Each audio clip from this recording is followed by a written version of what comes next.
Good morning to you all again. In the last video, we have discussed about structural approach. Now let's have a small recap about structural approach. So what is structural approach? Can anyone tell me what is structural approach? So if this is a class, you will answer to my question. So let me tell you in a short form. So structural approach means approaching the language on the basis of structures. So when you are going to teach English language to the students, you have to teach the English structures first, and then with those structures the students will be able to develop their language skill. It can be the four basic language skills: listening, speaking, reading, and writing. So that is what it is. To be simple, structural approach means approaching English language on the basis of structures. So in English there are so many structures I have told you in the previous video. Okay, so today in this video we are going to see about situational approach. Okay, so this situational approach was developed by the British applied linguists in the 1930s. In the 1930s. So these are some of the points which we are going to see in this video. So the points such as concepts and definition of situational approach, characteristics of situational approach, devices to be used in situational approach, then principles of situational approach, and process. What are the process involved in this situational approach? And then as usual we will see the advantages and disadvantages of situational approach, and then at the end we will see a small conclusion about situational approach. Okay, as I have already told you, this approach was developed in the 1930s. The main practical objective of teaching a language is to enable the learners to use it. Okay, so when we acquire our primary language, we do so by learning how to behave in situations, not by learning rules about what to say. So in situational approach, the language is being taught in realistic, and all the words and sentences must grow out of some real situations or imagined real situations. So when you are teaching English language, you have to provide situations for your students to understand the concept. So that situation can be a real situation or an imagined situation. In this approach, teaching becomes effective in appropriate situation. So when a language item is taught by creating meaningful situation, it is easy for the learners to learn the concept. According to this situational approach, the language is taught realistically by creating real situations or imagined situation. The meaning of words and sentences are taught by linking them with situations created in the class. For example, if the teacher is going to teach preposition in the classroom, you can take an example, the word preposition on. So the teacher can use so many classroom situations. For example, the teacher can use the table which is there in front of the classroom. The teacher can keep a pen on the table and ask where is the pen. So the students will be telling the pen is on the table. So where is the chalk piece? The chalk piece is on the table. So where is the duster? The duster is on the table. So such simple situation should be created in such a way that even slow learners can follow it and learn it easily. Okay, so some simple classroom situation should be given so that everybody can learn, even the slow learners too. Next is characteristics of situational approach. Every approach and method has its own characteristics principles, and the following points are some of the characteristic features of situational approach. So let's see it one by one. So the first characteristic principle is target language is the language of classroom. So when you say target language, which is our target language? So English is our target language. So what language we are going to achieve is the target language. So target language is the language of classroom means. So we are going to teach English language. So whatever the teacher commands or tell to the students, it should be in the target language. It should be in English. So no mother tongue should be used in this approach. Next is meaningful interaction was created. So the teacher should create some meaningful interaction. So as teacher we have to provide some interaction among the students that can be in various activity. For example, the teacher can call two students to the front of the classroom, and you can assign some roles to them. For example, a student can be a shopkeeper and another student can be a customer. So they can have a small kind of conversation, so that is some meaningful interaction. So when they start to interact among themselves, they start learning by doing. So this is a kind of learning process, learning by doing. So they learn by themselves with some activity. Okay. And it is a two-side involvement process. Two-side involvement means both the students as well as the teachers are involved in this activity. So the teacher's role will be equal and the students role will be equal, so 50-50. So the teacher should not be a passive one and the student should not be a passive one. Both of them should be an active participant in this approach. So next, language should be realistic. So language should be realistic means, so the activities which you provide for your students should be a realistic one. Realistic one means the student should experience it. They should do it, and they should be able to speak. So that the activity should be a realistic one. So you can bring some teaching aids, or you can ask them to tell some stories, ask them to describe some event, whatever it is. You can give any kind of activity for your students, but those events should be a realistic one. Realistic one means they should participate in those activities. So all the learners should be the active participant, not a passive participant. Okay. And the next is materials are introduced orally. So the teacher will be using lots of teaching aids in this approach. So all the teaching aids should be introduced orally, means how to use this teaching aid and what are the benefits of using this teaching aid. So everything should be informed to the students in priorly. Okay. So the next one is new language points, words, sentences are introduced from real or imagined real situations. So whenever the teacher is introducing some new words or new sentences, it will be difficult for some students to understand it. So when the teacher is introducing some new words or sentences, the teacher can use some teaching aids so that the students can grab it fastly and easily. Okay, and also they will start to speak on their own with the help of those aids. Okay. And then the last one is drill despite of revision. So in this situational approach, the teacher will give lots and lots of drill practice. So the students are asked to repeat so many activities again and again and again. So instead of revising, the teacher revising the lesson, the students are given many activities in this situational approach.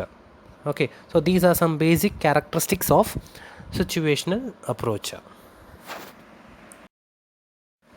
Next is devices to be used. So it means the ways of creating situations. The situations can be created in many ways. Okay.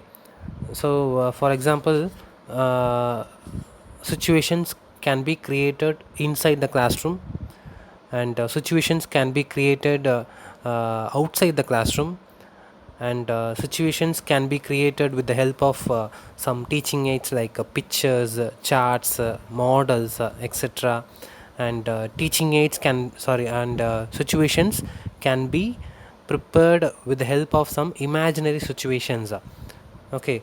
So there are so many ways for creating situations, and here there are some of the devices which can be used to create situations, like performing demonstration. Performing demonstration means the teacher can use gestures and actions in the classroom to create some situations, and then the teacher can use pictures and charts for creating situations. The teacher can use flashcards, the teacher can use real objects and role play, and the teacher can organize dialogues. Okay, when you say situations can be created through gestures and action, so the teacher can do some actions, or the teacher can make the students to perform some action and ask them what the student is doing. For example, the teacher can give a newspaper for the student, and she can ask her to read, and after a while the teacher can ask the other students like what is she doing, and the students may reply she is reading. So from that situation, the teacher can create a sentence, she is reading, and again the teacher can ask what is she reading. The student can will be replying as she is reading a newspaper. So like that situations can be created. So when you say the teacher can use pictures, charts, models for creating situations, so again a teacher can bring a picture of a bird, and you can ask the students what is the name of this bird, and what do you feel after seeing this bird. So like that so many questions can be raised from such kind of pictures. And using flashcard also you can ask so many things. And real objects, real objects role play, you can assign a student you are the teacher of this classroom. So if you are a teacher of this classroom, what are the things you will convey to your students, or how will you behave with the students, whether you will be a friendly teacher or a strict teacher. Likewise, you can ask so many questions by creating situations inside the classroom as well as outside the classroom too. So outside the classroom means you can ask some questions like how many buildings or how many classrooms are there in our school.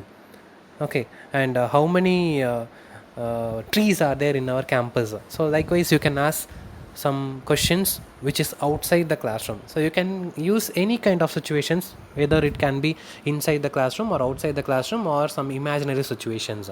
So these are some ways for creating situations, so that with these situations the students will be able to learn something. Next we have principles of situational approach. So again we have so many principles like we have in other kind of approaches. So the first one is principle of attention and interest. So this situational approach has the principle of attention and interest. Means, so when you create lots of interesting situations for your students, their attention and interest will be more on the topic, so they will not be deviated beyond our subject. So they will be very much interested to learn when you are using some interesting situations for them. Okay, the next one is principle of action chain. So action chain means certain structures can be taught using action chain.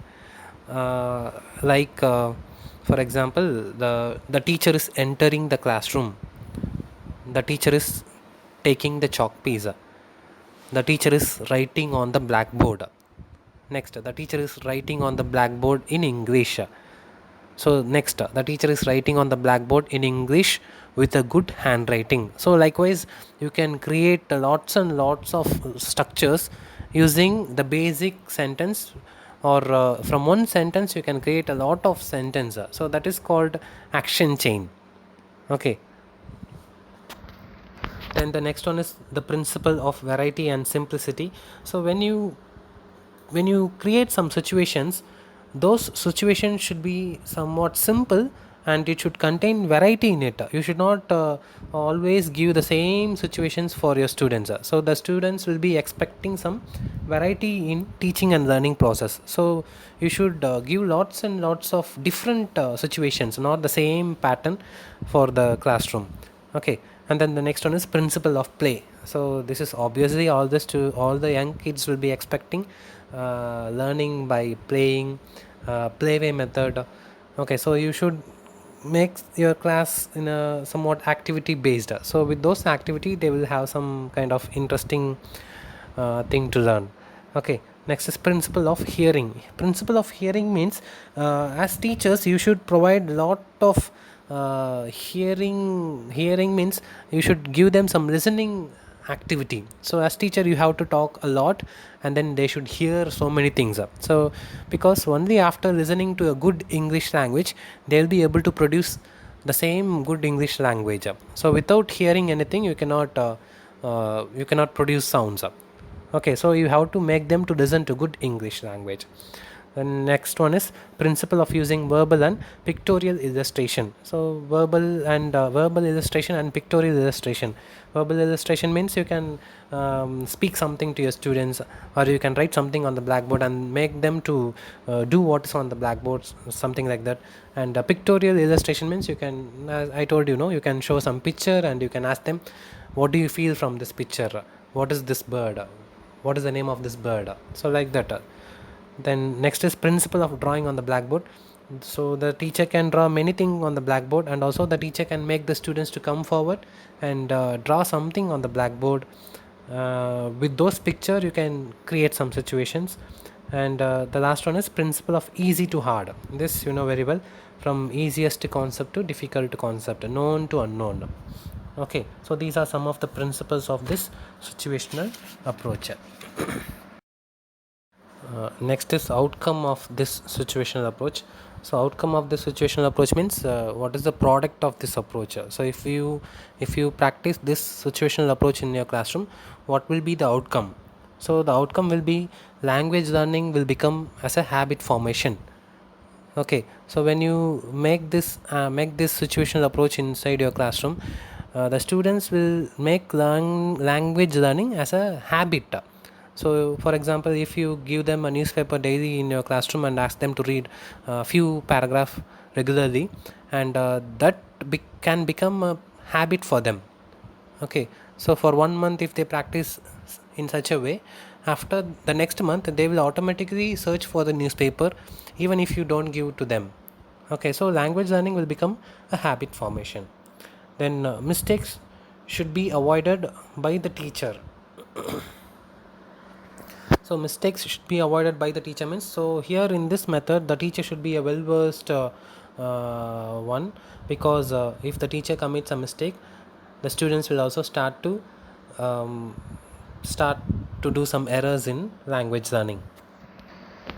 Then language skills are learned more. So here in this approach, the language skills means basic language skill, LSRW. So all the four LSRW skills are given more important in this approach. Okay, so next is effectively they are presented orally first and then in written form. So this approach will give more importance to oral presentation other than written presentation. Even written presentation will be given importance, but still oral presentation is prior than written presentation. Okay, so the teacher will stress more on oral presentation other than written presentation. Okay, and the next is the meaning of words can be learned only in a linguistic and cultural context. So meaning of the word means, so when the teacher is providing a meaning of a particular new word, so it will be given both in linguistic form as well as in cultural context. So a word can be used in different ways. Okay, a word will be having so many meanings based on the place where you use it. So all those things will be dealt carefully, and all those things will be dealt with some situational examples in this approach. So these are some of the basic outcomes of situational approach. As you know very well, every method has its own positive side as well as negative side, and there are merits of choosing situational approach. There are so many merits for choosing situational approach, and some of them are it creates interest among the students. I have told you already, this method will be an interesting method for the students because it contains lots of activity. And next is accuracy in pronunciation and grammar. So this method will be very accurate in pronunciation as well as grammar, because when the teacher is providing some situational example, if the students commit any kind of mistake, the teacher will correct them immediately once they make any mistake. So there will be some accuracy in learning, and ability to respond quickly and accurately in speech situation. So again, when you are providing some examples, the students will reply quickly, and because they will be very active in the classroom. Then internationalization of basic structure forms and vocabulary. So all the structures and some new vocabulary will be given will be dealt carefully with some suitable examples, next, four language skills are fulfilled, you know very well. Then students are active participants, and no confusion and ambiguity. So no, there will be no confusion and ambiguity. Why? Because the teacher gives lots of examples through situations. So when examples are being given for the students, there will be no confusion, and there will be no difficulty in learning that particular concept. So when you provide examples for the content, it will be very easy for the students, and it will be very clear for them to understand it. Then next is real situation training becomes easy and understandable. So these are some of the advantages of using situational approach. uh, Next we will see the disadvantages of situational approach. In this approach, selected words and sentences can be taught. So, for example, um, the teacher can be able to teach only well selected words and sentence pattern. Why? Because you have to provide situations. So, you cannot provide situational example for all the words and all the sentences. So, only for a few words and sentences, the teacher can give examples with situation, not for all the words and sentences. Next, it is suitable only for the lower classes. So only the lower class students will be enjoying this approach, not the higher class students. So this method will be appropriate for using only to the lower classes. And you cannot teach grammar, prose, poetry and composition uh, up to the level with this approach. You can teach, but not up to the level. Okay. And every situation and content is not possible to teach. I have told you earlier about this. Next, extra repetition and drill is boring for some students. So when you give lots of practice for your students, some students will get bored, not all the students, some of them. So whenever you try to give some examples, why this teacher is giving so much of examples for everything, so like that the students will be getting bored. Okay, so drills and extra repetition will be bore for some students. And finally, this approach requires trained teacher. So not an ordinary teacher can use this approach, because the teacher should give lots and lots of examples. So when the teacher is efficient enough to use this method, she or he will give more examples. So if the teacher is not trained with this approach, he will struggle to give some examples. So this approach needs some trained qualified teachers. So we have come to the end. This situational approach makes teaching effective, and new words and new structures can be taught well by linking them with new situations. So new words and new structures can be taught by creating new situations, and in this approach, English is basically taught in the same way in which the child learns his mother tongue. Everything is learnt in a real situation. So that's all for this video, and I hope you have understood something about situational approach. If you are having any doubt, please post it and let me clarify it. Thank you so much.